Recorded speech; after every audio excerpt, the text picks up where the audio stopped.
वारकरी संप्रदायातील थोर महात्मे व महाराष्ट्रातील विचारवंतांची दुर्मिळ कीर्तने, प्रवचने, व्याख्याने ऐकण्यासाठी सुरेश महाराज सूळ या यूट्यूब चॅनलला अवश्य सबस्क्राईब करून बेल आयकॉन दाबा. भयानक परिस्थिती कलियुगाच्या शेवटच्या काळामध्ये असं वर्णन संतांनी केलं. मोठे मोठे पर्वत दादा उडून जातील म्हणे. मोठमोठाले पर्वत उडायला लागतील, पर्वताला पंख फुटतील, ते पर्वत उडायला लागतील. प्रचंड सोसाट्याचा वारा सुटेल, प्रचंड जलवृष्टी होईल, 12 सूर्यांचा उदय होईल. एका सूर्याचा एवढा ताप आपल्याला सहन जर होत नसेल तर 12 सूर्य उदयाला आल्याच्या नंतर जगाची राखरांगोळी झाल्याशिवाय राहील का? ही सगळीच्या सगळी भविष्य काळातली, कलियुगाच्या अंतकाळातली भयानक अशा पद्धतीची चित्र भागवत वगैरे पुराणामध्ये आपल्याला पाहायला सापडतात बरं का.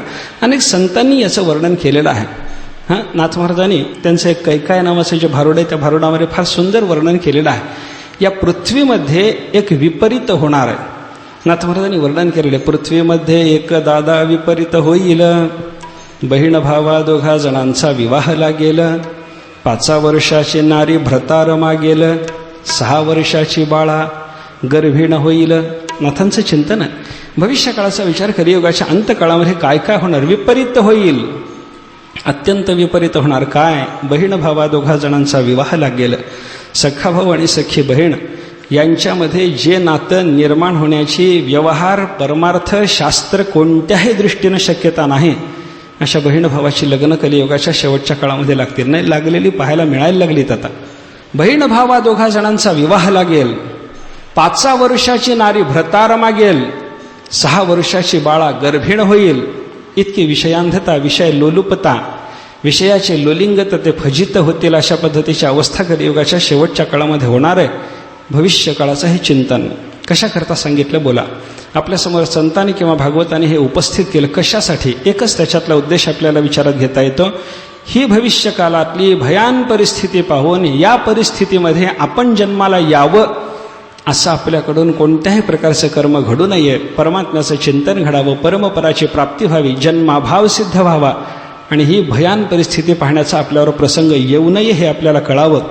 याच्याकरता अशा घटना सांगितलेल्या आपल्याला पाहायला सापडतात. भागवताचं एक फार मोठं वैशिष्ट्य म्हणजे बाकीच्या कोणत्याही साधनाच्या योगानं परमात्मा चित्तामध्ये आरूढ होण्याकरता वेळ लागतो, पण भागवतांनी परमात्म्याचा चित्तात आवेश होण्यासाठी विलंब लागत नाही. अशा पद्धतीचं चिंतन भागवताच्या महात्म्यात प्रसंगाने संत महात्म्यांनी, शास्त्रकारांनी, ऋषीमुनींनी व्यक्त केलेलं आपल्याला पाहायला सापडतं. असा अत्यंत महत्त्वाचा असलेला हा ग्रंथराज, भगवंतांनी आपलं सगळं तेज ज्या ग्रंथराजामध्ये ठेवलेलं आहे. जो ग्रंथराज म्हणजे परमात्म्याची वाङ्मयी मूर्ती आहे, असा हा ग्रंथराज. त्या ग्रंथराजाच्या संबंधातला थोडासा विचार आपल्याला करायचा आहे. भागवत चिंतन सांगतं, परमात्म्याच्या संबंधानं भागवताचं काहीतरी प्रतिपादन चालतं. हे जे भागवताचं प्रतिपादन चालू आहे, भागवत जे आपल्याला काही ना काहीतरी बोलत आहे, त्या भागवताच्या बोलण्यामध्ये भागवताची प्रतिपादन शैली वेगवेगळ्या पद्धतीनं आहे. एका ठराविक पद्धतीनं भागवत हे आपल्याला सांगतं असं नाही, वेगवेगळ्या पद्धतीनं भागवताचं प्रतिपादन चाललेलं आहे असं आपल्याला चिंतन करता येतं. प्रामुख्यानं ठळक पद्धतीचा जर विचार आपण भागवतातल्या करायचा ठेवला तर आपल्याला लक्षात घेता येतं, काही भागवतामध्ये जे वर्णन आहे ते घटनात्मक वर्णन आपल्याला पाहायला सापडतं. काही घटनांचं वर्णन आहे, घटनात्मक अशा पद्धतीची काही वर्णनं आपल्याला भागवतातली पाहायला सापडतात. काही वर्णनं जर आपण पाहायला लागलो तर तिथे उपदेशात्मक चिंतन आहे. काही ठिकाणचा विचार जर आपण केला तर त्या ठिकाणी स्तुतीच्या रूपामध्ये चिंतन भागवतात आलेलं आपल्याला पाहायला सापडतं. आणि काही प्रसंगाचा विचार जर आपण करायला लागलो तर त्या ठिकाणी गीताचा विचार आहे. असं भागवताचं 4 पद्धतीनं स्थूलमानानं विभाजनात्मक चिंतन आपल्याला करणं शक्य आहे. भगवत लीला आणि दुसरं आहे साधारण चरित्र. दोन्ही प्रकारच्या घटनाच आहेत. देवाचं चरित्र सांगितलं, देवाच्या लीला सांगितल्या तर त्याही घटनाच आहेत, घडलेल्या घटना. आणि भगवंताच्या चरित्राला सोडून जर काही साधारण चरित्राचं निरूपण झालेलं असलं तर ते सुद्धा आपल्याला घटनात्मक वर्णन म्हणूनच गणता येण्यासारखं आहे. हे जे साधारण चरित्र, साधारण वर्णन वगैरे जे चाललेलं असताना याच्यामध्ये आपल्याला 2-3 प्रकार पाहायला सापडतात. काही ठिकाणी साधारण वर्णन जे आहे ते इतिहासाच्या रूपाचं निरूपण आहे. काही ठिकाणी साधारण वर्णन जर आपण पाहायला लागलो तर त्या ठिकाणी भविष्य काळातलं काहीतरी निरूपण केलेलं आहे. आणि भागवतात काही ठिकाणी या साधारण चरित्राचा जो विचार आपल्याला पाहायला सापडतो तो एका उपाख्यानाच्या रूपात पाहायला सापडतो. इतिहासाचा विचार वेगळा आहे, भविष्याचा विचार वेगळा आहे आणि उपाख्यानाचा विचार वेगळा आहे, असं आपल्याला या संदर्भात चिंतन करता येतं. इतिहास म्हणजे असं मागं घडून गेलं असं भूतकाळातलं काहीतरी निरूपण करणं, याला म्हणतात इतिहास. इति इह आस, असं या ठिकाणी होतं. असा इतिहास शब्दाचा व्यास जर आपण सोडवला तर त्याच्यातून आपल्याला अर्थ उपलब्ध होतो. आणि असं काहीतरी या ठिकाणी होतं हे सांगण्याच्या करता म्हणून इतिहास प्रवृत्त होतो. त्या इतिहासामध्ये आपल्याला इतिहास कशाकरता निर्माण झाले याचा जर विचार आपण करायला लागलो, हे जे इतिहास आहेत, घडलं काहीतरी घडलेली ती एक घटना आहे. त्या घडलेल्या घटनेचा भागवतामध्ये अंतर्भाव करायचं काय कारण असं जर कोणी विचारलं तर आपल्याला त्याच्याकरता उत्तर असं देणं शक्य होतं की बाबा हा सगळा इतिहास एखादा उपदेश, एखादी स्तुती किंवा एखाद्या गीताचा उपक्रम होण्याच्या दृष्टीनं आपल्याला सांगितलेला असतो. भागवताच्या सुरुवातीला थोडासा इतिहास आपल्याला पाहायला सापडतो. सूत शौनकादिक ऋषींच्या संवादाच्या रूपाचा इतिहास, त्या संवादातून पुढे जन्माला आलेला व्यास नारदाच्या संवादाच्या रूपाचा इतिहास, व्यास नारदाच्या संवादातून जन्माला आलेला पुढचा शुक परीक्षितीचा इतिहास, सगळे इतिहास आहेत. हे इतिहास सांगितले गेले कशाकरता? एखाद्या उपदेशाची प्रवृत्ती होत असताना तो उपदेश कुणासाठी, कुणाकडून, कशा पद्धतीनं प्रवृत्त झाला हे आपल्याला कळावं याच्याकरता इतिहासाचं निरूपण असतं. एखादी स्तुती आहे, भीष्माचार्यांनी केलेली भगवान श्रीकृष्ण परमात्म्याची स्तुती, त्या स्तुतीचा संदर्भ काहीतरी देण्याच्या दृष्टीनं इतिहासाचं थोडंसं अगोदरचं वर्णन केलेलं आपल्याला पाहायला सापडतं. घटनात्मक वर्णन. भीष्माचार्य शरशय्येवर पडलेले आहेत, रणांगणावर त्यांचा देह पडलेला आहे. अशा अवस्थेमध्ये भीष्माचार्यांना भेटण्याच्या करता म्हणून हे सगळे पांडव आलेले आहेत. सगळा इतिहास, ही सगळी घटना सांगावी लागली कशाकरता? भीष्माचार्यांनी भगवंताची केलेली जी दिव्य स्तुती आहे ती आपल्याला उपलब्ध व्हावी. आणि त्या दिव्य स्तुतीचं कारण काय, ती दिव्य स्तुती त्यांनी कोणत्या प्रसंगात केली हे सगळं आपल्याला लक्षात यावं याच्याकरता तो इतिहास रचला गेला.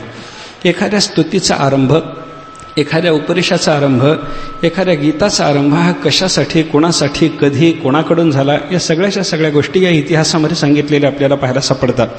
इतिहासाचं चिंतन जसं भागवतात आहे तसं संतांच्या वाङ्मयातही आहे. संत महात्म्यांनी सुद्धा अशा पद्धतीची वर्णनं केलेली आहेत. काहीतरी पंढरीचं महात्म्य सांगायचं आहे. पंढरीचं महात्म्य सांगत असताना नामदेवराय म्हणतात, भगवान शंकराच्याकडे सगळे ऋषीमुनी एकदा गेलेले असताना पंढरीच्या संबंधातलं निरूपण सुरू झालं. ऐसे शंकर सांगे ऋषी जवळी, सकळ तीर्थे माध्यान्न काळी, येते पुंडरिकाजवळी, करीती आंघोळी, वंदिती चरण. इतिहास आहे हा. शंकरांच्याकडे सगळे ऋषीमुनी गेले. भगवान शंकर बोलायला लागले. शंकराचं प्रतिपादन चालून ऐकणारे त्यांच्या समोरचे सगळे ऋषीमुनी आहेत. त्या ऋषींच्याकडे पाहून, त्या ऋषींना उद्देशून सगळ्या जगाच्यासाठी म्हणून भगवान शंकरांनी दिव्य उपदेश केला.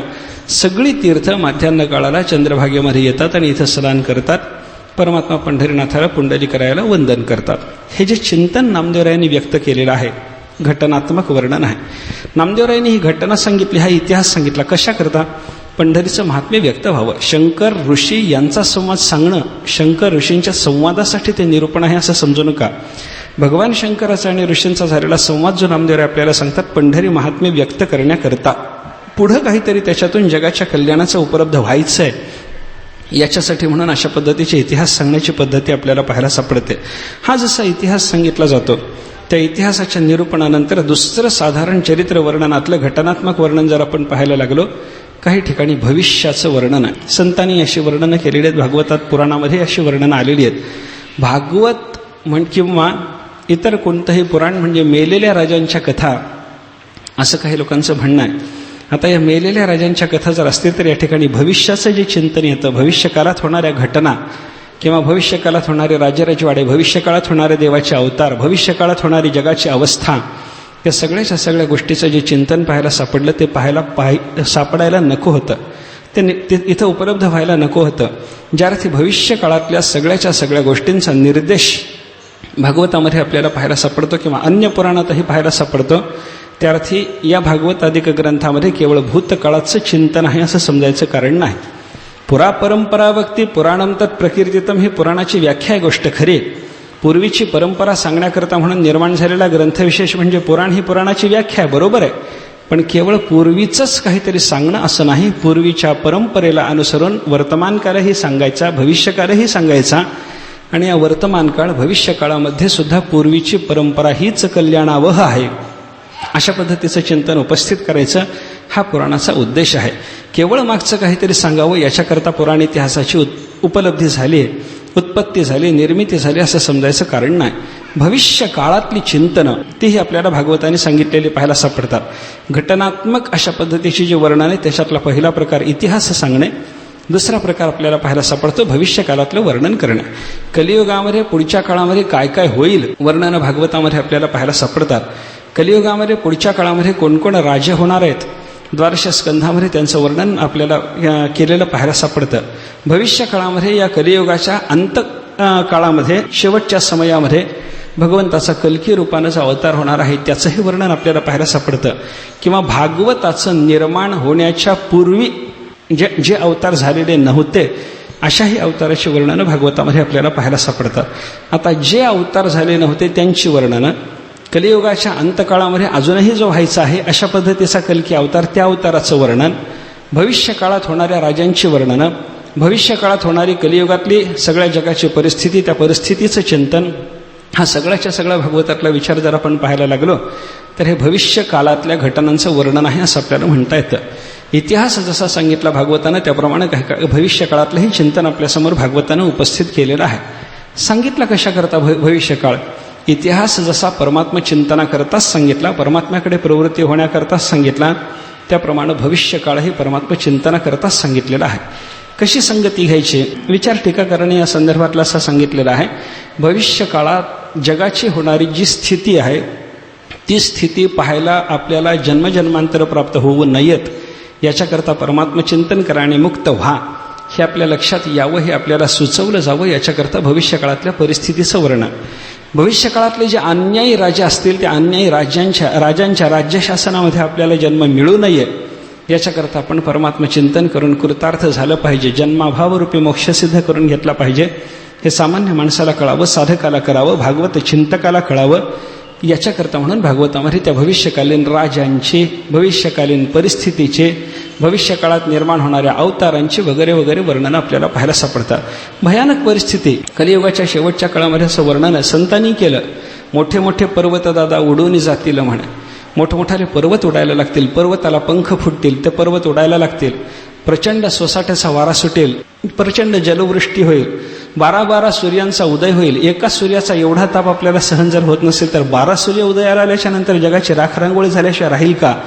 ही सगळीच्या सगळी भविष्य काळातली, कलियुगाच्या अंतकाळातली भयानक अशा पद्धतीची चित्र भागवत वगैरे पुराणामध्ये आपल्याला पाहायला सापडतात बरं का. अनेक संतांनी याचं वर्णन केलेलं आहे. नाथ महाराजांनी त्यांचं एक कैकाय नावाचं जे भारुड आहे त्या भारुडामध्ये फार सुंदर वर्णन केलेलं आहे. या पृथ्वीमध्ये एक विपरीत होणार आहे. नाथ महाराजांनी वर्णन केलेले, पृथ्वीमध्ये एक दादा विपरीत होईल, बहीण भावा दोघा जणांचा विवाह लागेल, 5 वर्षाची नारी भ्रतार मागेल, 6 वर्षाची बाळा गर्भिण होईल. नाथांचं चिंतन आहे. भविष्यकाळाचा विचार कलियुगाच्या अंतकाळामध्ये काय काय होणार? विपरीत होईल, अत्यंत विपरीत होणार. काय? बहीण भावा दोघा जणांचा विवाह लागेल. सखा भाऊ आणि सखी बहीण यांच्यामध्ये जे नातं निर्माण होण्याची व्यवहार, परमार्थ, शास्त्र कोणत्याही दृष्टीनं शक्यता नाही अशा बहीण भावाची लग्न कलियुगाच्या शेवटच्या काळामध्ये लागतील. नाही लागलेली पाहायला मिळायला लागलीत. आता बहीण भावा दोघा जणांचा विवाह लागेल, 5 वर्षाची नारी भ्रतार मागेल, 6 वर्षाची बाळा गर्भिण होईल. इतकी विषयांधता, विषय लोलुपता, विषयाचे लोलिंगत ते फजित होतील अशा पद्धतीची अवस्था कलियुगाच्या शेवटच्या काळामध्ये होणार आहे. भविष्य काळाचं हे चिंतन कशाकरता सांगितलं? बोला. आपल्यासमोर संतांनी किंवा भागवतांनी हे उपस्थित केलं कशासाठी? एकच त्याच्यातला उद्देश आपल्याला विचारात घेता येतो. ही भविष्यकाळातली भयान परिस्थिती पाहून या परिस्थितीमध्ये आपण जन्माला यावं असं आपल्याकडून कोणत्याही प्रकारचं कर्म घडू नये, परमात्म्याचं चिंतन घडावं, परमपराची प्राप्ती व्हावी, जन्माभाव सिद्ध व्हावा आणि ही भयान परिस्थिती पाहण्याचा आपल्यावर प्रसंग येऊ नये हे आपल्याला कळावं. याच्याकरता अशा घटना सांगितलेल्या आपल्याला पाहायला सापडतात. इतिहासाचं जसं वर्णन आहे, भविष्याचं जसं वर्णन आहे, तसं साधारण चरित्राचा विचार करत असताना घटनात्मक पद्धतीच्या वर्णनामध्ये तिसरा एक प्रकार आपल्याला पाहायला सापडतो. याला म्हणतात उपाख्यान. उपाख्यानामध्ये काय असतं? अगोदर आपल्याला पारमार्थिक तत्त्व समजावून देण्याचाच शास्त्रकाराचा किंवा संताचा उद्देश असतो. पण ते तत्त्वग्रहण आपल्याला एकदम सरळ भाषेमध्ये सांगून होणार नाही असं लक्षात आल्याच्या नंतर तो महात्मा किंवा शास्त्रकर्ता आपल्याला एक कथा सांगतो. ती कथा सांगून झाल्याच्या नंतर तो असं म्हणतो की बाबा ही कथा सांगितली खरी, पण कथा कथेकरता नाही, कथा तुला सिद्धांताकरता सांगितलेली आहे. मग त्या कथेमध्ये असलेली पात्र, त्या कथेत असलेल्या पात्रांचा परस्पराशी असलेला संबंध, त्या परस्पराच्या संबंधातून पुढं निर्माण होणारी वंशपरंपरा वगैरे, त्या दोघांच्या संबंधामध्ये होणारा वेगळ्या वेगळ्या प्रकारचा व्यवहार वगैरे, या सगळ्याच्या सगळ्या गोष्टी रूपकानं पारमार्थिक तत्वांच्याकडे जोडून देणं असं जिथं केलं जातं त्याला म्हणतात उपाख्यान. पुरंजनाचं चरित्र आलं, सगळं उपाख्यान आहे ते. एक राजा होता वगैरे वगैरे चरित्र सांगता सांगता ते चरित्र सांगून झाल्याच्या नंतर तो राजा म्हणजे जीव, त्याला दिसलेली स्त्री म्हणजे बुद्धी वगैरे वगैरे रूपकाचा संबंध तिथं जोडून दिला. आपल्याला पुढे ते पाहायचं म्हणून आत्ता विस्तार तसा करत नाही. एक कथा सांगणं, त्या कथेतल्या प्रत्येक पात्राच्या ठिकाणी एका पारमार्थिक तत्वाची योजना करणं आणि अशा पद्धतीनं ते कथानक आपल्याला तत्वज्ञान पटवून देण्याच्यासाठी रंगून सांगणं, याला म्हणतात उपाख्यानाचं कथन. हे उपाख्यानाचं निरूपण झालं कशाकरता बोला? तत्वकथनाकरता. परमात्मा वस्तूच्या संबंधातला साधकाच्या ठिकाणी बोध संक्रमित व्हावा, निर्माण व्हावा, जागृत व्हावा, उद्दीपित व्हावा, याच दृष्टीनं शास्त्रकारांनी किंवा भागवतकारांनी संत महात्म्याने अशी उपाख्यानं आपल्याला सांगितलेली पाहायला सापडतात. उपाख्यानात असते कथा, पण त्या प्रत्येक पात्राशी प्रत्येक क्रियेशी काहीतरी पारमार्थिक तत्व जोडलेलं असतं. उदाहरणानं जर सांगायचं झालं तर नाथ महाराजांचा एक अभंग आहे. नाथ महाराजांनी त्या अभंगामध्ये असं सांगितलं, मी व्यापार केला. व्यापार करायचा म्हणजे अगोदर त्या व्यापाराच्या साठी मोठ्या व्यापाऱ्याच्याकडून भांडवल घ्यावं लागतं. मोठ्या व्यापाऱ्याच्यापासून मी भांडवल घेतलं, मी व्यापार केला, माझा व्यापार मोठा चालला, मला लाभ झाला. व्यापार चालू असताना ज्या मोठ्या व्यापाऱ्याच्यापासून मी भांडवल घेतलं त्या मोठ्या व्यापाऱ्याला मी हे सगळंच्या सगळं कळवायला लागलो, जमा खर्च वगैरे सगळा लिहायला लागलो. हे सगळं चिंतन नाथ महाराजांनी सांगितलेलं आहे. हे चिंतन सांगत असताना लगेच नाथ महाराज सांगतात की बाबा मी हा व्यापार केला म्हणजे काय? हा व्यापार मोठ्या व्यापाऱ्याच्यापासून घेतला म्हणजे कोणापासून घेतला? या व्यापाराच्यासाठी म्हणून मला मोठ्या व्यापाऱ्याने जे भांडवल दिलं ते भांडवल म्हणजे काय? उपाख्यान हे सगळंच्या सगळं उपाख्यान नाथ महाराजांनी आपल्याला समजावून सांगितलं. त्रैलोक्याचा स्वामी जनार्दन केला व्यापार त्यापासून. त्रैलोक्य स्वामी असलेले माझे सद्गुरुनाथ जनार्दन स्वामी, त्यांच्यापासून मी व्यापार करायला लागलो. मी लहान व्यापारी, ते मोठे व्यापारी. सद्गुरूच्या ठिकाणी मोठे व्यापारी पण हे लादलं, कल्पिलं आणि आपल्या स्वतःच्या ठिकाणी लहानशा व्यापाऱ्याचं रूपक नाथ महाराज करायला लागले. मोठा व्यापारी असलेले माझे त्रैलोक्य स्वामी जनार्दन महाराज, त्यांच्यापासून मी व्यापार करायला लागलो. व्यापार कसा चालला? मोठा लागला व्यापार. या व्यापारामध्ये घेणं देणं काय चाललं? रामनाम निरंतर. अखंड रामनामाचं ग्रहण आम्ही करायचं आणि अखंड रामनामाचं ग्रहण इतराला करवायचं, असा आमच्या व्यापाराचा प्रकार आहे. त्या व्यापारामध्ये माझ्या सद्गुरूंनी मला हा व्यापार थाटण्याकरता जे कर्ज दिलं, हे कर्ज कोणतं आहे? सोहम कर्ज खत दिधले ते म्या मस्तकी वंदिले. नाथ महाराज सांगतात की माझ्या सद्गुरुनाथांनी जनार्दन स्वामीने हा व्यापार, राम नामाचा व्यापार, मोठा व्यापार, तो चालवण्याकरता मला जे कर्ज दिलं ते सोहमबोधाचं कर्ज आहे. सद्गुरूच्यापासून सोहमबोध जर सिद्ध झाला नसता आणि मी परब्रह्मरूप आहे या बोधाच्या भूमिकेला जर मी प्राप्त झालो नसतो, तर निरंतर राम नामाचा मोठा व्यापार करण्याची ताकद माझ्या ठिकाणी निर्माण झाली नसती. त्यांनी कृपा केली. सोहम कर्ज खत दिधले ते म्या मस्तकी वंदिले. बरं, नुसतं व्यापार करत असताना भांडवल द्यायचं म्हणजे पैसे त्याला देऊन चालत नाही. त्याला जो कोणता व्यापार करायचा असेल त्या व्यापाराच्यासाठी त्याला उपयोगी असा माल तो सुद्धा मोठ्या व्यापाऱ्यांनी पुरवला पाहिजे. किराणा दुकान जर चालवायचं असेल तर किराणा दुकानामध्ये लागणाऱ्या वस्तू त्याही पुरवल्या पाहिजेत. कपड्याचं दुकान जर चालवायचं असेल तर त्या मोठ्या व्यापाऱ्याच्याकडे जबाबदारी आहे, त्याने त्याला कापड वगैरे पुरवलं पाहिजे. नाथ महाराज सांगतात माझ्या सद्गुरूंनी माझ्याकडून कपड्याचाच व्यापार करून घेतला आणि हा कपड्याचा व्यापार करण्याकरता म्हणून मला भांडवल रामनामाचं जसं दिलं, सोहमबोधाचं दिलं, त्याप्रमाणे माझ्याकडे काही वस्त्र पाठवून दिली. म्हणे कोणती वस्त्र पाठवून दिली? महाप्रेमाची लुगडी दिधली, निजमुक्तपणे प्राप्त झाली. म्हणे नाथ महाराज वर्णन करतात माझ्याकडे सद्गुरुनाथांनी पाठवलेली जी लुगडी म्हणजे जी वस्त्र आहेत ती महाप्रेमाची आहे. कारण रामनाम घ्यायचं ते महाप्रेमानं घ्यावं. रामनामाचा व्यवहार जो करायचा तो महाप्रेमाच्या संबंधानं करावा. महाप्रेम नसताना केलेला रामनामाचा व्यवहार वाया जाईल असं नाही, पण महाप्रेमानं केलेला जो रामनामाचा व्यवहार आहे तो मात्र विशेष सफल आहे. त्याच्यासाठी तो रामनामाचा व्यवहार करण्याकरता माझ्या सद्गुरूंनी माझ्याकडे जी वस्त्र पाठवली ती महाप्रेमाची लुगडी दिधली, निजमुक्तपणे प्राप्त झाले. मी निजमुक्त स्थितीतला असल्यामुळं मला ते सहज रीतीनं प्राप्त झाले. आता हे सगळं प्राप्त झाल्याच्या नंतर काय असतं? सद्गुरूंनी माझ्यावर कृपा केली, सोहम कर्ज खत दिलं, महाप्रेमाची लुगडी दिली, माझ्याकडून व्यापार चालू झाला. तो रामनामाचा निरंतर व्यापार मी करायला लागलो आणि हा व्यापार चालू असताना ज्या मोठ्या व्यापाऱ्याने भांडवल दिलं, कपडालत्ता दिला, धंदा थाटून दिला, त्या मोठ्या व्यापाऱ्याच्याकडे काहीतरी परत पाठवणं, या व्यापारातून जे निर्माण झालेलं द्रव्य वगैरे आहे या द्रव्याच्या स्वरूपामध्ये निर्माण झालेल्या द्रव्यातला काही भाग सन्मान म्हणून त्या मोठ्या व्यापाऱ्याच्याकडे पाठवला पाहिजे. नाथ महाराजांनी त्याचंही वर्णन करत असताना असं सांगितलं, अनुभवाचे तहसील समस्त स्वामीस करुणा पाठविली रिस्त. या सद्गुरूच्या कृपेनं प्राप्त झालेला महाबोध, या सद्गुरूच्या कृपेनं प्राप्त झालेला सोहमबोध, या सद्गुरूच्या कृपेनं प्राप्त झालेलं महाप्रेम, त्याच्याने चाललेला जो रामनामाचा निरंतर व्यापार, त्याच्यातून आलेला जो दिव्य अनुभव आहे, तो दिव्य अनुभव आम्ही सद्गुरूला कळवला. इथं काय चाललंय, व्यापार कसा चालू आहे, आमचं कसं चाललंय, उपजीविका कशी चालते, धंदा कसा चालतो, हे त्याला कळवावं लागेल ना. सद्गुरुनाथाला आम्ही हे कळवून टाकलं. अनुभवाची तहसील समस्त स्वामीस करुणा पाठविली रिस्त. त्याच्यानंतर जमा खर्चाचा खरडा लिहावा लागतो. काय जमा झालं, काय खर्च झालं. व्यापार आहे, व्यापारामध्ये झालेली जमाती ही सुद्धा मांडावी लागते आणि खर्चही मांडावा लागतो. एका बाजूने जमेच्या रकमा असतात, एका बाजूने खर्चाची कलमं असतात. जमा आणि खर्चाच्या रकमा मांडत असताना कशामुळं असं होतं माहिती नाही, पण सगळी जमा डाव्या बाजूला मांडतात आणि सगळा खर्च उजव्या बाजूला मांडतात. म्हणजे माणसं घेताना डाव्या हातानं ठेवून सांभाळतात आणि देताना मात्र उजव्या हातानं देतात, असा अर्थ आहे की काय काही कळायला मार्ग नाही. पण असं खरडा लिहिण्याची पद्धती मात्र अशी आहे. काय खरडा लिहिला, तुम्हाला जमा काय मिळाली आणि तुमच्याकडून खर्च काय झाला. नाथ महाराजांनी त्याचं वर्णन करत असताना सांगितलं, धर्म खरडा जमा खर्ची घातले पूर्वकर्मा. सद्गुरूच्या कृपेनं सोहमबोध झाल्याच्या नंतर पूर्वकर्म सगळं खर्ची पडणारच ना. हो, काय आहे, बोध झाल्याच्या नंतर त्या महात्म्याला क्रियमान आणि संचित या दोन कर्माचा लेप लागत नाही. त्याचं जे जुनं संचित कर्म आहे ते खर्ची पडणारच आहे.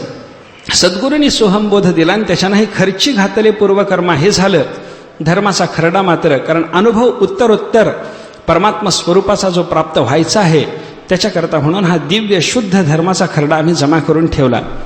काय असतं, व्यापार करणाऱ्या व्यापाऱ्याला काही एखाद्या वेळेला एखाद्या गिऱ्हाईकाला उधारी दिल्याच्या नंतर ते उधारी वसूल करणं थोडंसं चिकाटीचं काम असतं, जिकिरीचं काम असतं. काही ग्राहकच असे असतात की ते उधारी देतच नाहीत, लवकर द्यायची त्यांची तयारीच नसते, मनातून त्यांना द्यावं वाटतच नाही. नाथ महाराज सांगतात, आम्ही रामनामाचा धंदा केला, रामनाम इतराला घ्यायला लावलं, त्यांना रामनामाचा बोध केल्याच्या नंतर, त्यांनी रामनामाचं ग्रहण केल्याच्या नंतर त्यांच्यापासून आम्हाला जो अनुभव कळवला जायला पाहिजे होता तो जेव्हा कळवला गेला नाही तेव्हा ते बाकी वसूल करायला आम्ही काही जबरदस्त लोक घेऊन त्यांच्याकडे गेलो. बाकी वसूल करायचे असले म्हणजे त्याच्याकरता कोणीतरी एखादा बलाढ्य घेऊन जावा लागतो ना. आम्ही आमच्याबरोबर बलाढ्य कोण नेले आणि कशी ती बाकी वसूल केली. नाथ महाराज सांगतात, संत संगे वसूल बाकी भक्ती होणे अति नेटकी. त्यांच्या ठिकाणी रामनामाचा व्यापार करून निर्माण होऊन राहिलेली भक्ती हीच आम्ही बाकी म्हणून त्यांच्याजवळून वसूल करून आणली. पण ती भक्ती घेऊन येण्याकरता म्हणून आम्हाला जे जबरदस्त कोणीतरी न्यावे लागले, बलाढ्य कोणीतरी गावातले न्यावे लागले, ते आमच्याकडचे बलाढ्य म्हणजे संत महात्मे आहेत. त्या संतांना तिथं नेलं, याला रामनाम दिलंय पण हा अजून परत काही करायला तयार नाही. तेव्हा संतांनी सांगितलं, भक्ती याला परत जमा करून दाखव. ती जमा करून आम्ही घेतली. अशी आमची अवस्था झालेली आहे. आता आम्ही लहान व्यापारी राहिलो नाही. त्रैलोक्याच्या स्वामीच्या कृपेनं आमचा चाललेला हा जो व्यापार आहे तो व्यापार एवढा मोठा झाला की त्या व्यापाराच्या योगानं आम्हाला गाव काबीज करता आलं. गाव एवढे मोठे आम्ही झालो, धनी झालो, मोठ्या संपत्तीचे धनी झालो. काय असतं, व्यापार करता करता एखाद्या व्यापाऱ्याला धंदा जर चांगला साधला आणि त्याला प्राप्ती चांगली झाली, वाटेल ते घेण्याची त्याच्या ठिकाणी ताकद निर्माण होते. मग तो घर घेतो, घर नाही घरं घेतो, घरं नाही गल्ली घेतो, गल्ली नाही गल्ल्या घेतो, गल्ल्या नाही पुढं गाव घेण्याची सुद्धा एखाद्या व्यापाऱ्याची ताकद असते. जुन्या काळामध्ये अशी गावाची विक्री झालेली किंवा गावाची जी वतनं असायची त्या वतनाची विक्री झालेली अशी उदाहरणं आपल्याला पाहायला सापडतात. कशाचा परिणाम आहे तो, चाललेल्या व्यापारातून निर्माण झालेलं जे द्रव्य आहे ते द्रव्य गप्प बसू देत नाही. तसं नाथ महाराजांनी रामनामाचा व्यापार केला ना, मग व्यापारातून निर्माण झालेल्या द्रव्याच्या प्रभावानं नाथ महाराज सांगतात, मी गावाचा मालक झालो. कोणत्या गावाचा मालक, कैवल्यपुरी तोरण बांधिले. हे कैवल्यपूर आहे, ब्रह्मपूर आहे, परमात्मा स्वरूप स्थिती आहे. त्या परमात्मा स्वरूप स्थिती नावाच्या नगराला काबीज करून ते स्वाधीन करून घेऊन तिथं माझी सत्ता आहे हे सुचवण्याच्या करता म्हणून तिथं आम्ही तोरण बांधलं. चैतन्य चावडी बैसलो जाण. आणि त्या नगरामधली कैवल्यपुरातली जी चावडी आहे चावडीवर बसून न्याय निवाडा वगैरे करण्याचा ज्या गावातल्या ग्रामाधिकाऱ्यांचा अधिकार आहे, तसा अधिकार आता आम्हाला प्राप्त झाला. मोक्षाची सोडी बांधी करी अशा पद्धतीचा अधिकार आमचा सिद्ध झालेला असल्यामुळं कैवल्यपुरातल्या चैतन्याच्या चावडीवर बसण्याची आमची ताकद सिद्ध झाली. हा आमचा व्यापार झाला. ऐसा व्यापार सिद्ध झाला एका जनार्दनापासूनही केला. जनार्दन स्वामींच्या पासून हा व्यापार मी केला आणि हा माझा व्यापार सिद्ध झाला. आम्हाला कैवल्यपूर मिळालं, चैतन्य चावडीवर बसण्याची योग्यता मिळाली. असा राम नामाचा निरंतर धंदा माझ्याकडून होतो, असं नाथ महाराजांनी सांगितलेलं हे चिंतन बघा. एक व्यापाराचं रूपक, त्या व्यापारामध्ये जे जे काही करावं लागतं ते सगळंच्या सगळं सांगून झाल्याच्या नंतर त्या व्यापारात जे केलं, जे मिळवलं, हे सगळंच्या सगळं जे नाथ महाराजांनी आपल्याला पुन्हा तत्वदृष्टीनं लावून दिलेलं आहे. एखादी कथा सांगणं आणि तत्वदृष्टीनं त्या कथानकामधल्या सगळ्या पात्रादिकाचा संबंध आपल्याला चिंतनात सांगणं, याला म्हणतात उपाख्यानं. अशी उपाख्यानं ही भागवतामध्ये आहेत. भवाटवीचं वर्णन उपाख्यान आहे, पुरंजनाचं चरित्र उपाख्यान आहे, नाथ महाराजांनी या भंगातून सांगितलेला व्यापार उपाख्यान आहे. अशी उपाख्यानंही आपल्याला आलेली पाहायला सापडतात. ही उपाख्यानं कशा करता येतात? आध्यात्मिक तत्वाचं ग्रहण सामान्य बुद्धीच्या माणसाला एकदम सरळ भाषेत सांगून होत नाही, तेव्हा त्याला ते ग्रहण करता यावं याच्याकरता उपाख्यानाची योजना करावी लागते. इतिहास सांगितला परमात्म्याच्या चिंतनात प्रवृत्ती व्हावी म्हणून, भविष्यकाळ सांगितला त्या भयानक परिस्थितीचं चिंतन करून, भगवत चिंतन करून तुम्ही मुक्त व्हावं हे तुम्हाला कळावं म्हणून, आणि उपाख्यानं सांगितली परमात्मा तत्वाचा यथार्थ बोध आपल्याला व्हावा याच्यासाठी. अशी सगळीच्या सगळी घटनात्मक जी वर्णन आहेत, इतिहास म्हणजे सुद्धा घटनाच आहे. भविष्यकाळातल्या वर्णनाचा विचार केला तरी त्याही घटनाच आहेत. आणि उपाख्यानामध्ये हे असं झालं, हे असं आहे, हे असा होता, अशा पद्धतीची जी वर्णन आहे ती सुद्धा वर्णनं घटनात्मक आपल्याला पाहायला सापडतात. सगळंच्या सगळं चिंतन परमात्म्याच्या स्वरूप चिंतनासाठी उपयोगी पडेल असंच आहे. या घटनात्मक वर्णनाचा विचार करत असताना हे 3 प्रकार साधारण चरित्रात आपण घातले होते. आणि दुसरा एक प्रकार आपण पाहिला होता, त्याला म्हणतात भगवल लीला. परमात्म्याच्या लीला या सुद्धा घटना आहेत. कशा करता त्या लीलांचा विचार करायचा? देवाच्या त्या दिव्य लीला जाणून घेऊन त्या देवाच्या ठिकाणी असलेली भगवत्ता, त्या परमात्म्याच्या चरित्राचा विचार करत असताना आध्यात्मिक दृष्टीनं त्या परमात्मा चरित्रातून आपल्याला उपलब्ध होणारी पारमार्थिक मूल्य, या सगळ्याचा विचार साधकाला करता यावा याच्याकरता म्हणून भगवल लीला हा सुद्धा घटनात्मक वर्णनाचा प्रकार भागवत वगैरे ग्रंथातून आपल्याला पाहायला सापडतो. भागवतात दशमस्कंधामध्ये भगवल लीला विशेषतः आली. संतांच्या बालक्रीडा प्रकरणामध्ये भगवत लीला विशेषतः आली. नामदेवरायाची बालक्रीडा पहा, तुकाराम महाराजांची बालक्रीडा पहा. भागवताच्या दशमस्कंधामध्ये भगवत लीला आहे म्हणून इतर स्कंधामध्ये भगवत लीला नाही असं जसं नाही, त्याप्रमाणे बालक्रीडेचं प्रकरण जर सोडलं तर अन्य कोणत्याही प्रकरणामध्ये परमात्म्याचा संबंध संत वाङ्मयात नाही असंही आपल्याला म्हणता येत नाही. सर्वत्र परमात्मा वर्णन आहे पण वेगळ्या पद्धतीनं आहे. बाळक्रीडेमध्ये किंवा दशमस्कंधामध्ये प्राधान्यानं तेच आहे. एवढाच त्याच्यातला अंतराचा भाग आपल्याला सांगणं शक्य आहे. सगळी ही घटनात्मक वर्णनं. या घटनात्मक वर्णनाचा विचार संपल्याच्या नंतर दुसरा एक भागवताच्या शैलीचा प्रकार आपल्याला पाहायला सापडतो. काही उपदेशात्मक वर्णनं इथं आपल्याला पाहायला सापडतात. उपदेश कुणी, कसा, कोणाला, कधी, कशा पद्धतीनं करावा, विस्तारानं त्याचं चिंतन आपल्याला करता येण्यासारखं आहे. उपदेश कशाला म्हणतात या संबंधातला विचार जर करायचा झाला तर मोठ्या माणसाने लहानाला त्याच्या कल्याणासाठी काहीतरी करायला सांगणं, याला म्हणतात उपदेश. या उपदेशामध्ये 2 प्रकार आहेत. एक साधारण उपदेश असतो आणि दुसरा विशेष उपदेश असतो. एका ठराविक माणसानं समोरच्या ठराविक माणसाच्या जीवनात येणाऱ्या अडचणी विचारात घेऊन त्याला कल्याणाचं काहीतरी साधन सांगणं विशेष उपदेश आहे. आणि एका महात्म्याने सगळ्या जगाला कल्याणाचं साधन सांगावं या दृष्टीनं काहीतरी सामान्य रीतीनं उपदेश करणं साधारण उपदेश आहे. दोन्ही पद्धतीचा उपदेश संत महात्म्यांनी केलेला आपल्याला पाहायला सापडतो. साधू संत, मित्रजन, गुरुजन यांच्याकडून अशा पद्धतीचा उपदेश आपल्याला प्राप्त होण्याची शक्यता आहे. उपदेशाचा प्रकारभेद विचारात घेताना 3 पद्धतीचा उपदेश मानला जातो. सुहृत्संमत उपदेश, प्रभुसंमित उपदेश आणि भार्यासंमित उपदेश. 3 पद्धतीनं उपदेशाचं चिंतन आहे. एखाद्या मालकाने एखाद्या सेवकाला अधिकारवाणीनं काही सांगावं तशा पद्धतीनं केलेला उपदेश. एखाद्या भार्येनं आपल्या पतीला एकांतामध्ये त्याच्या कल्याणाकरता काहीतरी सांगावं, भार्यासंमित उपदेश. आणि एखाद्या मित्राने आपल्या मित्राला त्याच्या कल्याणाच्यासाठी काहीतरी सांगावं, याला म्हणतात सुहृत संमित उपदेश. प्रभुसंमित, सुहृत संमित आणि भार्या संमित असा 3 प्रकारचा उपदेश आहे. उपदेशामध्ये असे 3 प्रकार पाहायला सापडतात. एक भागवताच्या विशेषतेचं वर्णन करत असताना त्या बोपदेव नावाच्या पंडितांनी असं वर्णन केलेलं आहे. पहा, त्यांची भागवतावरची बरीचशी चिंतन आपल्याला पाहायला सापडतात. बोपदेव पंडित म्हणतात, अन्य ग्रंथामध्ये हा 3ही प्रकारचा उपदेश वेगवेगळ्या पद्धतीनं स्वतंत्ररित्यानं एका प्रकाराचा उपदेश पाहायला सापडेल. पण भागवत मात्र 3ही पद्धतीनं उपदेश करणारा ग्रंथ आहे. वेदः पुराणं काव्यंच प्रभुर्मित्रं प्रियावचः बोधयंती तिह प्राहुः त्रिवद भागवतम पुन्हा. भागवताचा उपदेश 3ही पद्धतीनं चालला. स्वामीनं सेवकाला काहीतरी कल्याणाचं साधन सांगावं तशा पद्धतीचा उपदेश करणारा वेद आहे. वेदाचा उपदेश आपल्याला मित्राच्या भावनेनं कधी वेद बोलत नाही. बायको जशी प्रेमानं नवऱ्याला काहीतरी सांगायचा प्रयत्न करते तसा वेद कधी सांगत नाही. वेद अधिकारवाणीनं बोलतो, असं कर, सत्यम वद, धर्मंचर, मातृदेवो भव, पितृदेवो भव, आचार्य देवो भव, अतिथी देवो भव.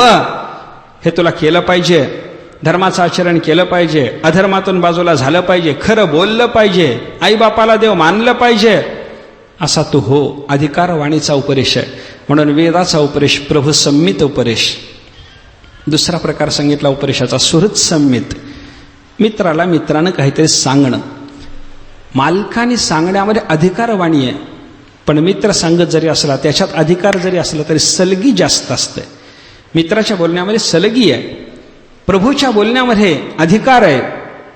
मित्र बोलत असताना अधिकारवाणीनं बोलत नाही, असं कर, सांगता येत नाही, असं करावं, हे बरं आहे, आपण असं केलं असतं तर चांगलं झालं असतं, अशी भाषा मित्राशी आपल्याला पाहायला सापडते. मित्राच्या भाषेत कोण उपदेश करतो? वेदांनी केलेला उपदेश प्रभुसंमित आहे. तसा पुराणांनी केलेला उपदेश जर आपण पाहायला लागलो तर तो सुहृत संमित आहे. पुराण आपली सुहृद आहेत, सलगीय पुराणाच्या अंतःकरणामध्ये. वेदांनी परोक्ष भाषेमध्ये जो आशय व्यक्त करून ठेवला तो आशय आपल्यासाठी व्यक्त करण्यासाठी पुराण अपरोक्ष भाषेत बोलतात. हे सकाळी आपण पाहिलं ना. त्यांची अपरोक्ष भाषा, वेदानं अधिकारवाणीनं सांगितलेला आशय आपल्याला ग्रहण झाला नाही म्हणून सलगीनं पुराणाचं जे बोलणं आहे याच्यातून आपल्याला प्राप्त होणारा उपदेश जर आपण पाहायला लागलो तर तो सुहृत संमित उपदेश आहे. आणि त्याच्यानंतर उपदेशाचा 3रा प्रकार सांगितला, भार्या संमित उपदेश. पतीला पत्नीनं त्याच्या कल्याणाच्यासाठी म्हणून काहीतरी सांगणं, असा उपदेश कोण करतं? काव्यशास्त्र असा उपदेश करतं. म्हणे कोणतंही संस्कृत साहित्यातलं आधुनिक काव्य, आधुनिक म्हणायचे त्याला कारण नाही, फक्त पुराण वाङ्मयाच्या पुढच्या काळात निर्माण झालं म्हणून आधुनिक म्हणायचं. असं जे काव्य, त्या काव्यातून आपल्याला येणारा जो उपदेश, त्या उपदेशाच्या प्रकाराचा विचार केला तर बायको जशी नवऱ्याला बोलते तसं काव्य बोलतं. म्हणे वेद प्रभुसंमित उपदेश करतो, पुराण सुहृत संमित उपदेश करतात. आणि काव्यशास्त्राचा विचार जर आपण करायला लागलो तर ते सबंध काव्यशास्त्र आपल्याला एका भार्येच्या प्रमाणे बोलून काहीतरी सांगताय अशी स्थिती पाहायला सापडते. या उपदेशामध्ये योग्यतेचा विचार करत असताना प्रभुसंमित उपदेशाच्या पेक्षा सुहृत संमित उपदेश जास्त परिणामकारक असतो असं शास्त्र म्हणतं. आणि सुहृत संमित उपदेशाच्या पेक्षा सुद्धा अंतःकरणावर जर जास्त परिणाम कशाचा होत असेल तर तो भार्या संमिताचा होतो. मालक जे बोलतो त्याच्यापेक्षा मित्राचं बोलणं आपल्यावर परिणाम करून जातं. मित्र जे बोलतो त्याहीपेक्षा आपल्या अंतःकरणावर जर कोणाच्या बोलण्याचा परिणाम होत असेल तर तो बायकोच्या बोलण्याचा. तुकाराम महाराजांनी सांगितलं ना, भ्रतारासे भार्या बोले गुज गोष्टी मजहुनी कष्टी कोण आहे. ती बोलते म्हणा एकांतामध्ये नवऱ्याला सांगते म्हणे, काय हो तुम्हाला काही कळतच नाही, माझ्यासारखं कष्ट माझ्यासारखं दुःख कोणाच्या वाट्याला नाही. प्रत्येक बाईचं म्हणणं हेच आहे.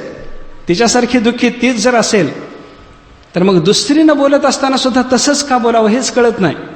पण बोलताना मात्र प्रत्येकीचं म्हणणं हेच, मजहुनी कष्टी कोण आहे, माझ्यापेक्षा कष्टी माझ्यासारखी कष्टी कोण.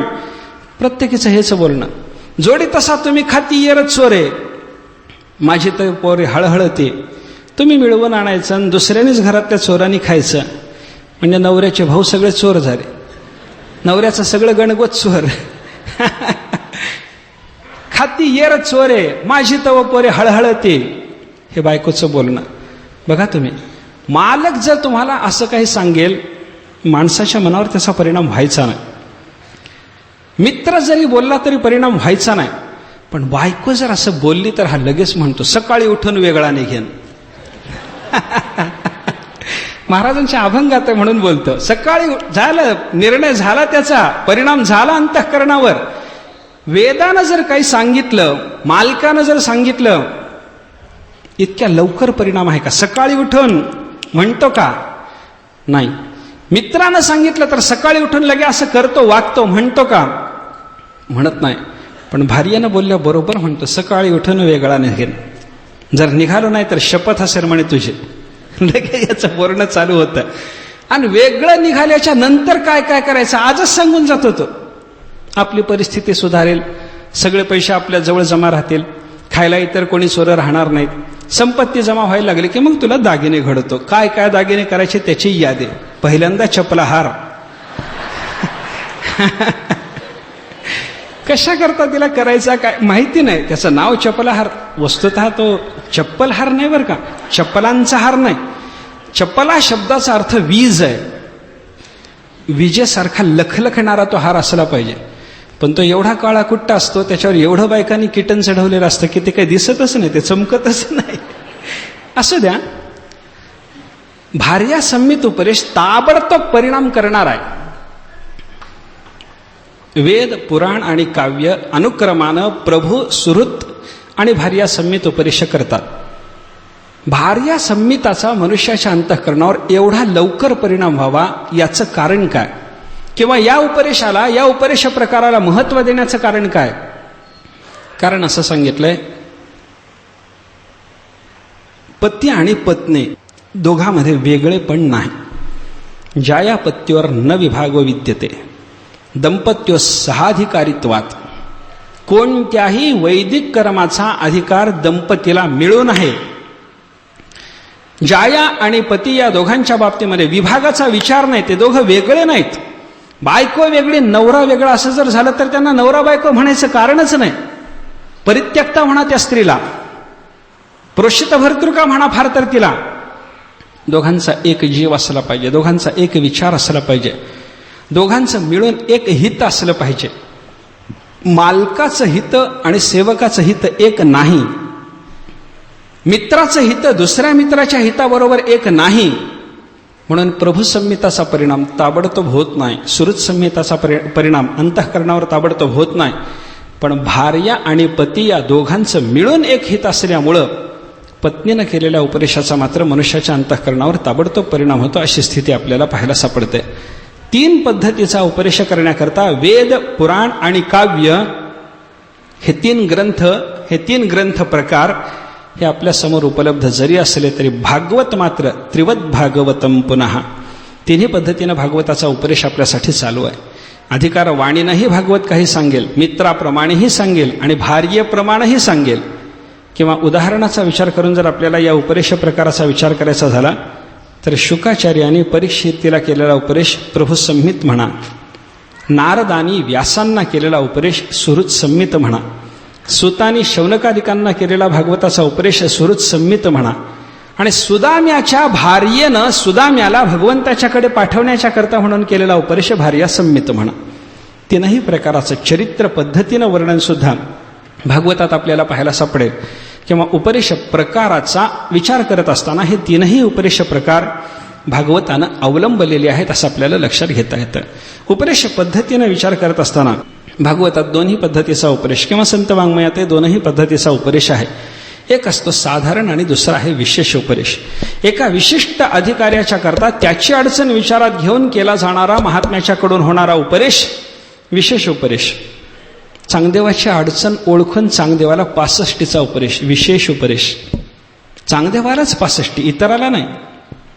अंतःकरण शुद्ध झालेल्या त्या महात्म्याला जो चांगदेव झाला, अंतःकरणाची भूमिका शुद्ध झाली, कोऱ्या कागदासारखं अंतःकरण बोधलिपी लिहिण्याकरता म्हणून सक्षम झालं, योग्य झालं, अशी ज्याची योग्यता आहे त्याच्याकरता म्हणून चांगदेवासारख्या महात्म्याच्या करता म्हणून 65चा उपदेश विशेष उपदेश आहे. एक अधिकारी पाहावा, त्याला त्याची अडचण दूर होऊन त्याचं कल्याण व्हावं याच्याकरता काहीतरी सांगितलं जावं, विशेष उपदेश. एक उपनिषदातलं उदाहरण बघा. प्रजापतीनं प्रजा निर्माण केली, देव दानव मानव निर्माण झाले. देव दानव मानव तिघही निर्माण झाल्याच्या नंतर एका ऋषी तिघांच्या अंतःकरणात विचार आला. प्रजापतीनं आपल्याला निर्माण केलं खरं, पण आपल्या कल्याणाचं साधन काय आपल्याला सांगितलं नाही. आपण जाऊन विचारावं. प्रजापतीकडे आले, तिघही आले, देव आले, दानव आले, मानव आले, बसले. प्रजापतीला नमस्कार केला. नमस्कार स्वीकारून प्रजापतीने यांना विचारलं, म्हणे काय हो, कसं काय येणं केलं, आमच्याकडं आलात? आलो. काय विशेष उद्देशानं आला काय? होय. काय आपला उद्देश आहे? आपण आम्हाला निर्माण केलं महाराज. अगदी बरोबर, आपलीच आम्ही संतान आहोत. देवही म्हणतात, दानवही म्हणतात, मानवही म्हणतात. प्रजापती म्हणायला लागले, यातही संशय नाही, मीच निर्माण केलं, त्याच्यामुळे तुम्ही आमची संतान आहात. कबूल आहे, मान्य आहे. आमचं कल्याण व्हावं याच्याकरता काही साधन आपण सांगितलं नाही, कारण पित्याचं कर्तव्य केवळ संतानोत्पत्ती एवढंच नाही, निर्माण झालेल्या संततीला कल्याण साधन लावून दिलं पाहिजे, हे पित्याच्या कर्तव्यात येतं. तुम्ही आम्हाला काही कल्याण साधन सांगितलं नाही. प्रजापतीनं सांगितलं, तेही बरोबर आहे. मी तुम्हाला कल्याणाचं साधन सांगेन, उपदेश करेन, पण मी केलेला उपदेश तुम्हाला समजावा, कळावा, याच्याकरता तुमचा अधिकार सिद्ध असला पाहिजे. तो अधिकार सिद्ध करण्याकरता तुम्ही ब्रह्मचर्याचं पालन करून या. उपनिषदामध्ये 1 वर्षाचं ब्रह्मचर्य सांगितलंय. पुराणं म्हणतात 100 वर्ष ब्रह्मचर्य पाळून यायला सांगितलं होतं. ब्रह्मचर्य पालन केलं, अधिकार सिद्ध झाला. देव दानव मानव आले. पुन्हा प्रजापतीला नमस्कार केला आणि विचारलं, म्हणे महाराज आमच्या कल्याणाचं साधन सांगाल? होय म्हणे, एका एकाला सांगतो म्हणे, एकेकानं तुम्ही या, बारी बारीनं या.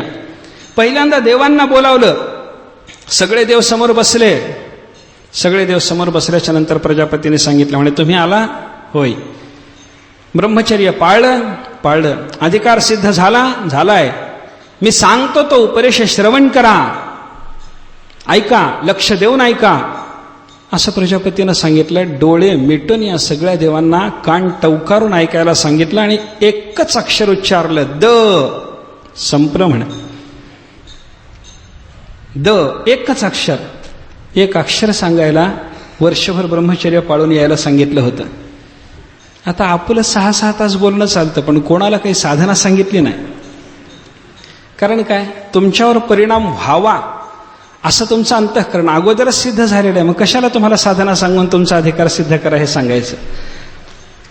प्रजापतीला मात्र सांगावं लागलं, अधिकार सिद्ध करून या, माझं बोलणं समजलं पाहिजे. आले, द हे अक्षर सांगितलं, डोळे उघडले आणि प्रजापतीला सांगितलं, संपला उपदेश. संपलं? होय. काय सांगितलं मी? द. या द या अक्षरातून तुमच्याकरता म्हणून मी उपदेश केलेला. काय कळालं? द या अक्षराचा तुमच्यासाठी काय अर्थ आहे समजलं?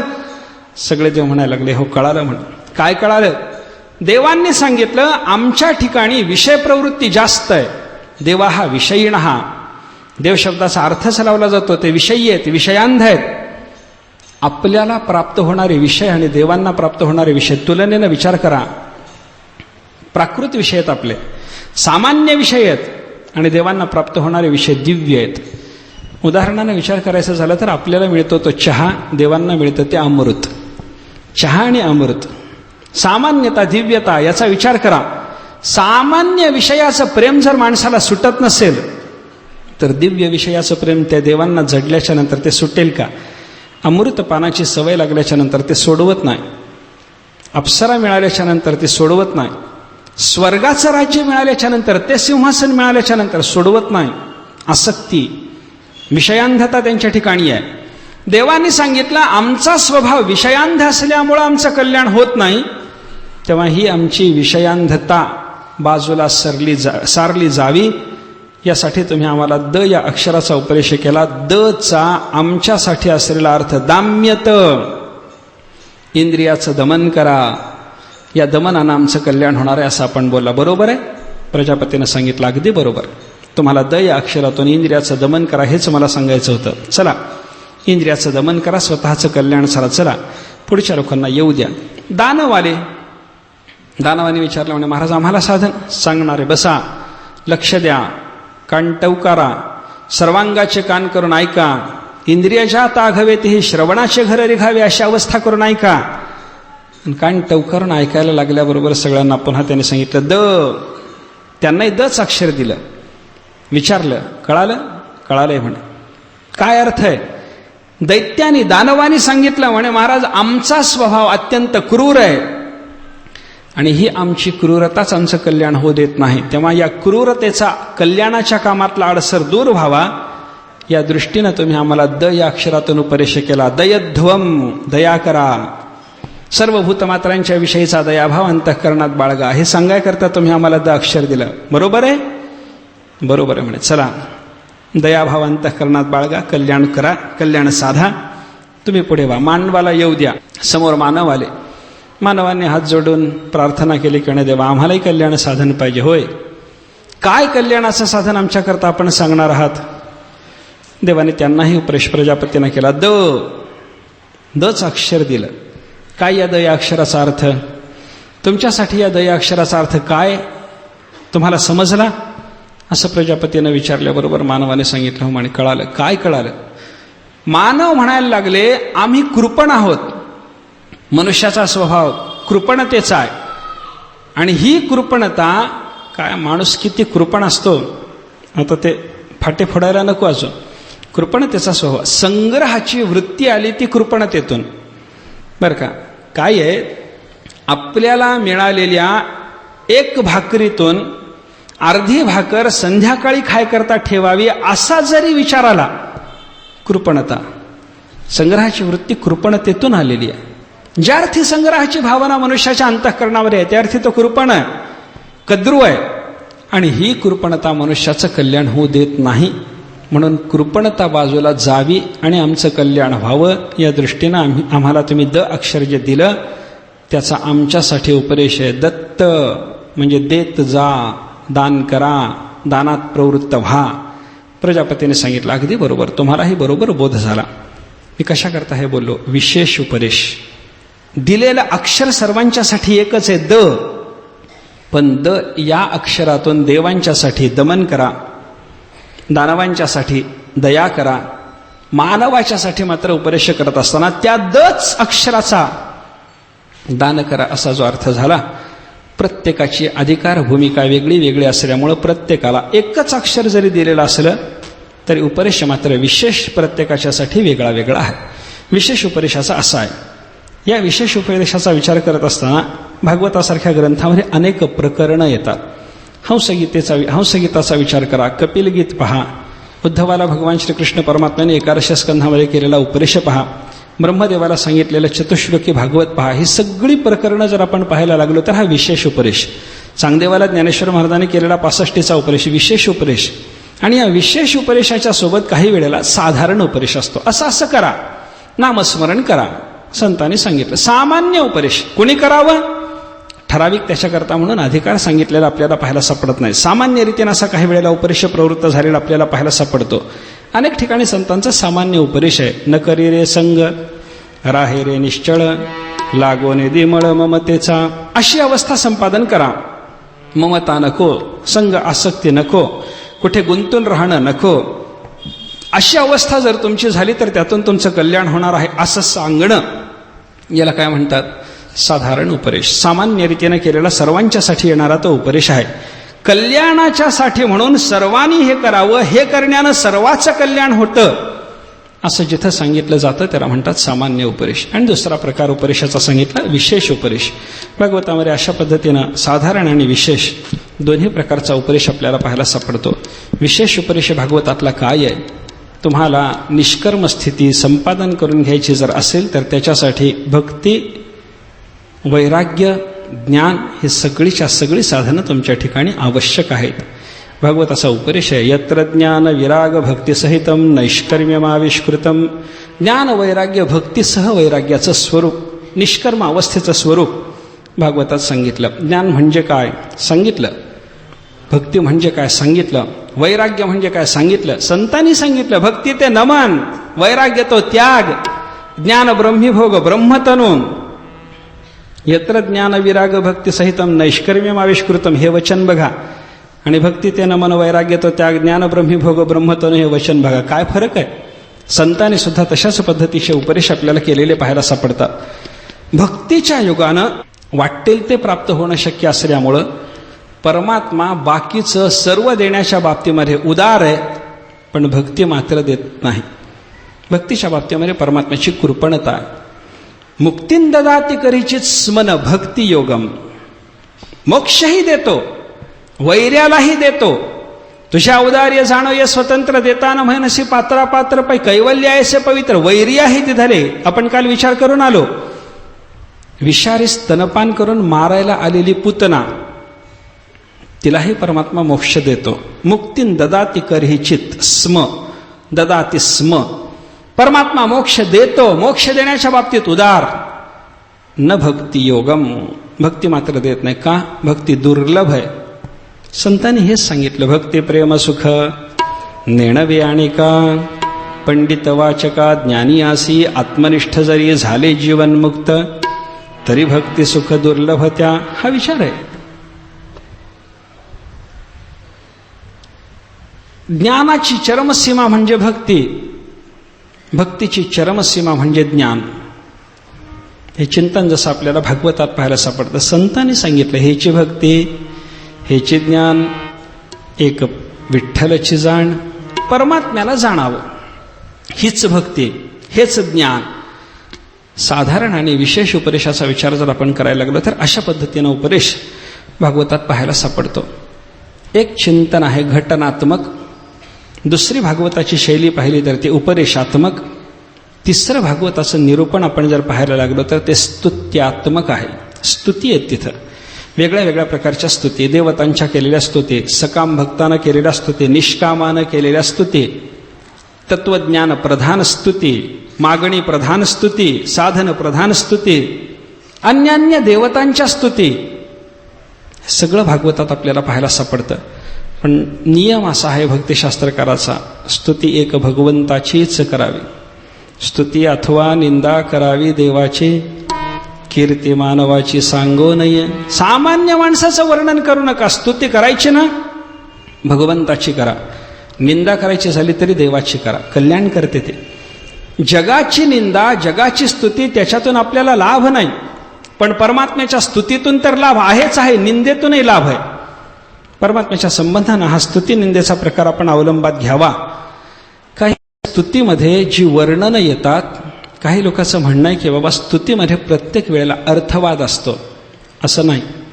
अर्थवाद म्हणजे पोकळ बोलणं, जे जेवढं महत्त्वाचं आहे ते त्याच्यापेक्षा अवास्तव महत्त्वाचं वर्णन करून सांगणं, याला म्हणतात अर्थवाद. अर्थवादाची वर्णनं आपल्याला पाहायला सापडतात. काय आहे, अर्थवाद कोणत्या स्तुतीत आहे आणि कोणत्या स्तुतीच्या बाबतीमध्ये अर्थवाद नाही असं आपल्याला म्हणता येतं. याचा विचार सांगत असताना असं श्रीधराचार्याने एका ठिकाणी म्हणलंय, जी वस्तू सीमित आहे, परिच्छिन्न आहे, तिचं जेव्हा वर्णन केलं जातं तेव्हा तिथं कदाचित अर्थवाद असतो. जे अपरिच्छिन्न आहे त्याचं वर्णन करत असताना अर्थवादाचा प्रश्नच नाही. तिथं कितीही मोठं वर्णन केलं ते कमीच पडतं. उदाहरण सांगतो. एक लहान मुलगा आहे समजा, त्या लहान मुलाला विचारा, त्याचा बाप खूप मोठ्या अधिकाराचा असतो. त्या पोराला विचारा, तुझा बाप मोठा आहे ना? तो म्हणतो मोठा, मोठा, फार मोठा. किती मोठा आहे तुझा बाप? लहान पोरगा असतं 2-3 वर्षाचं, हात उंच करून सांग, एवढे मोठे बाबा. मोठे? हो. किती? एवढे मोठे. आता त्या पोरानं हात उंच करून बाबा एवढे मोठे म्हणून सांगितलं म्हणजे काय तेवढाच मोठा त्याचा बाप आहे? तेवढा मोठा त्याचा बाप आहे असं नाही, त्याच्यापेक्षा कितीतरी मोठा आहे. कितीतरी मोठा आहे हे जरी खरं असलं तरी त्यानं एवढे मोठे म्हणून हात उंचावून जे सांगितलं तेही काही कमी नाही, ते काही कमी कौतुकाला पात्र नाही. तसं परमात्म्याचं अपरिच्छिन्न वैभव आहे. त्या अपरिच्छिन्न वैभवाचं वर्णन आपल्याला करताच येणं शक्य नाही, पण केलं पाहिजे. जेवढं वर्णन करू तेवढं कौतुकाला पात्र आहे. आपल्याला जेवढं सांगता आलं, पोराला हात उंच करून जेवढं सांगता आलं तेवढं सांगितल्याबरोबर पोराचं जसं कौतुक झालं, त्याप्रमाणे परमात्म्याच्या अपरिमित निस्सीम ऐश्वर्यारिकाच्या बाबतीमध्ये आपण आपल्या बुद्धीनं जेवढं काही बोलू तेवढं बोलणं सुद्धा कौतुकास्पद असतं. तिथं अर्थवाद नाही. सीमिताचं वर्णन केलं तर तिथं अर्थवाद आहे. ते अर्थवाद कसा असतो सांगतो. पोकळ एखाद्याची स्तुती जर करायची झाली तर लोक कशी करतात सांगतो. सुभाषित आहे, अर्थशास्त्रातलं वचन आहे. त्याने असं वर्णन केलं, ज्याच्याजवळ द्रव्य आहे त्याचं माणसं वाटेल ते वर्णन करतात म्हणे. काय वर्णन? वर्णन करताना लोक त्याच्याबद्दल असं म्हणतात, यस्यास्ति वित्तम स नरः कुलीनः स पंडितः श्रुतिमान गुणज्ञः स एव वक्ता स च दर्शनीयः सर्वे गुणाः कांचनमाश्रयन्ते. पैसा असला की माणसं म्हणतात, ओ हो सत्कुलात यांचा जन्म झाला. हे नकुल असतं, पण वर्णन करताना म्हणतात लोक सत्कुलात जन्म झाला. सपंडित, काही कळत नाही म्हणायचं पंडित. श्रुतवान, काही ऐकलेलं नसतं, काही चिंतन नसतं, पण बहुश्रुत म्हणायचं. सैव वक्ता, सभेत जर त्याला बोलायला उभं केलं तर ततन पपशिवाय बोलता येत नाही. दुसरं अक्षरच तोंडातून येत नाही. त त त त प प प प प प असंच होतं. पण बोलताना लोक म्हणतात यांच्यासारखा वक्ता. हो, बोलावं तर यानीच, दुसऱ्या कोणाला बोलताच येत नाही असं वर्णन केलं जातं. सैव वक्ता सच दर्शनीय. वर्णन करताना लोक म्हणतात हे दर्शनीय आहेत, प्रातस्मरणीय आहेत, वंदनीय आहेत. सकाळी उठून तोंड जर दिसलं तर दिवसभर अन्न मिळणार नाही असा असतो. पण वर्णन केलं जातं दर्शनीय. द्रव्याच्या संबंधाने त्याच्या ठिकाणी नसलेल्या या अवास्तव गुणाचं एवढ्या मात्रेत जे वर्णन झालं याला म्हणा अर्थवाद. आहे तो सीमित, पण त्याला मोठं करून सांगण्याचा प्रयत्न चाललाय. थोडंफार कळत असेल पण त्याला पंडित म्हणणं चाललंय. थोडीफार गुणाची पारख असेल पण त्याला गुणज्ञ म्हणणं चाललंय. बोलता येत नसताना सुद्धा त्याला वक्ता म्हणणं चाललंय. दर्शनीय नसताना सुद्धा त्याला दर्शनीय म्हणणं चाललंय. अर्थवाद. पोकळ स्तुती झाली. जगन्नाथ पंडितांनी एक वर्णन केलंय. जगन्नाथ पंडिताने अकबर बादशहाचं वर्णन केलं, अवास्तव वर्णन. काय झालं, एकदा कोणीतरी दुसऱ्या राजाने या जगन्नाथांना बोलावलं. गेले. राजाने सांगितलं काय म्हणे. काही नाही म्हणे, आम्ही राजे आहोत. मान्य. आपण अन्य राजांची वर्णनं करता, म्हणजे अकबराचं तर नेहमी वर्णन करीत होता, अन्य राजाची वर्णनं करता. मान्य. आमचे वर्णन करा ना, आम्ही राजे आहोत, वाटेल ते देव तुम्हाला. तो म्हणायला लागला तुम्ही देऊन मला काही पुरत नाही म्हणे. म्हणजे मला द्यावं तर देवानी नाहीतर अकबराने, दुसऱ्या कोणी दिलेलं मला पुरत नाही. त्यानं केलेलं वर्णन आहे. दिल्लीश्वरो वा जगदीश्वरो वा मनोरथम पूरयितुम समर्थः अन्यैर नृपालैः किमुदीयमानं शाकाय वास्यात लवणाय वास्यात. दिल्लीश्वरो वा जगदीश्वरो वा, माझे मनोरथ पूर्ण करण्याच्या कामामध्ये समर्थ एक परमेश्वर तरी आहे, जगदीश्वर तरी आहे, नाहीतर दिल्लीश्वर तरी आहे. तर दिल्लीचा राजा अकबर, त्यानं तरी माझे मनोरथ पूर्ण करावेत, नाहीतर देवान. देव सोडला तर अकबराच्या शिवाय माझा मनोरथ पूर्ण करण्याच्या कामात कोणी समर्थ नाही. अन्यैर नृपालैः किमुदीयमानं, बाकीच्या राजाने मला काय द्यावं. शाकाय वास्यात लवणाय वास्यात, माझ्या भाजी मिरचीला पुरणार नाही म्हणे. इतर राजाने दिलेलं त्यांच्या वैभवाला अनुसरून असलेलं द्रव्य माझ्या भाजी मिरचीला पुरणार नाही, पण अकबर मात्र माझे सगळे मनोरथ पूर्ण करू शकतो. जगदीश्वराच्या जोडीला त्या दिल्लीश्वराला नेऊन बसवलं. अर्थवाद नाही तर काय. आहे तो सीमित, आहे तो परिच्छिन्न. जर तो समर्थ असता तर त्यानं अकबराने सगळं दारिद्र्य का घालवलं नाही. पण याचं सगळं दारिद्र्य न जाताही तो त्याचं वर्णन करताना म्हणायला लागला मनोरथम पुरयितुम समर्थः. याला म्हणतात अर्थवाद, पोकळ स्तुती. वस्तुतः तसं नाही. परमेश्वर जसा सर्व कामना पूर्ण करण्याच्या कामात समर्थ तसा तो नाही. पण असं असताना सुद्धा त्याला देवाच्या जोडीला नेऊन बसवून तशा पद्धतीचं त्याचं जर कोणी वर्णन केलं, अर्थवाद म्हणा. असा अर्थवाद परमात्म्याच्या वर्णनामध्ये कोणाच्याही कडून घडण्याची शक्यता नाही. आपण जे वर्णन करतो ते कसं असतं. नभः पतन्त्यात्मसमं पतत्रिणः. ज्या पक्षाची आकाशात जेवढी भरारी मारण्याची ताकद आहे तो पक्षी आकाशात तेवढीच भरारी मारतो, म्हणून आकाश तेवढंच आहे असं समजायचं कारण नाही. गरुडाची भरारी उंच गेली, चिमणीनं भरारी मारली तिला वाटायला लागलं एवढंच आकाश आहे. बरं आहे, आकाश म्हणतं इथपर्यंत तरी तू आलीस ना, कौतुक आहे. चिमणीला तेवढीच भरारी घेता आली म्हणून आकाश जसं तेवढंच नाही, पण तरीही चिमणीचं कौतुक आहे. तसं परमात्म्याचं वर्णन करत असताना आपण कितीही मोठ्या प्रमाणात परमात्म्याचं वर्णन स्तवन करण्याचा प्रयत्न केला, परमात्मा वाणीच्या मर्यादेच्या पलीकडचा. यतो वाचो निवर्तन्ते अप्राप्य मनसासह ठावन पवता जयाचा मनसे मुरडली वाचा. देवाच्या पासून वाणी परत फिरते. वाणीला तो गोचर नाही, वाणीच्या मर्यादेच्या पलीकडचा आहे. वाणीच्या मर्यादेच्या पलीकडं जो आहे, मनवाचातीत तुझे हे स्वरूप हे जर त्याचं वर्णन आहे, तर मग त्या देवाच्या वर्णनाकरता आपण जर काही शब्द वापरले, ते देवाचं स्तवन केलं, तर ते आकाशात कोणत्याही पक्षाने आपल्या ताकदीनं भरारी मारावं तसंच आहे. चिमणीनं भरारी घेतली ती तिची भरारी गरुडापेक्षा लहान आहे, पण आकाशाला त्या चिमणीचं जसं कौतुक आहे, त्याप्रमाणे परमात्म्याला सामान्य भक्तांनी केलेल्या स्तवनाचं कौतुक आहे. आपण आपल्या ताकदीनं स्तवन करावं. अर्थवाद तिथं होतच नाही, अर्थवादाचा विचारच करता येत नाही. काय आहे, भागवतामध्ये जे स्तवन आहेत ना, स्तुत्यात्मक भागाचा विचार मी सांगायला लागलो. जे स्तवन आहेत ना, या स्तवनामध्ये जसं भगवंताचं श्रीकृष्णाचं स्तवन आहे, तसं अन्यान्य देवतांचंही स्तवन आपल्याला पाहायला सापडतं. इतर देवताची स्तवनं भागवतात नाहीत, समजू नका. इतर देवतांचीही स्तवनं आहेत, पण इतर देवताची स्तवनं ही जरी सांगायची झाली, ती जरी केलेली असली, तरी त्याचा हेतू भगवत स्तवन हाच आहे. अन्य कामना तुमच्या अंतःकरणात निर्माण होत असतील, या कामनेच्या सिद्धीकरता या देवाची उपासना करा. पुढे येणार आहे, तुम्हाला हे पाहिजे, या देवाची उपासना करा. तुम्हाला हे पाहिजे, हे देण्याची ताकद या देवामध्ये आहे. स्तवन आहे हे. त्या देवताच्या पासून तुम्हाला तो फल